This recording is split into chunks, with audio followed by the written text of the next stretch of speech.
Hello friends, तर घरातल्या कामातून थोडासा वेळ काढलेला आहे आणि मुलांना घेऊन घराच्या शेजारी जे कार्निवल आहे तिथं चाललेलो आहोत.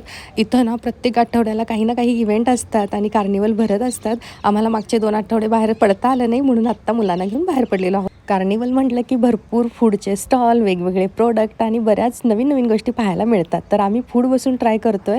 पूर्वाने इथं जिंजर कुकी ट्राय केलेली आहे, त्याच्यानंतर सोलकढी. आहा, खूप वर्षानंतर आम्ही सोलकढी घेतोय. पूर्वाला तर हे एकदम बघून क्युरिओसिटी वाटली की पिंक कलरचा ज्यूस कोणता आहे, आणि तिला सोलकढीबद्दल आम्ही सांगितलं आणि तिला ती ट्राय करायची आहे. एक सिप तिनं पिलं आणि तिला खूप आवडली आणि त्यानंतर बऱ्यापैकी तिनं एक ग्लास आणखीन मागून पिलेला आहे.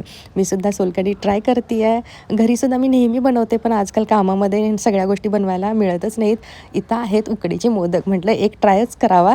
मोदक म्हणा, पुरणपोळी म्हणा, हा मला खूप आवडते आणि हा मोदक म्हणाल तर 25 रुपयांना एक होता. त्यानंतर आम्ही पाणीपुरी ट्राय केलेली आहे, तीसुद्धा खूप छान.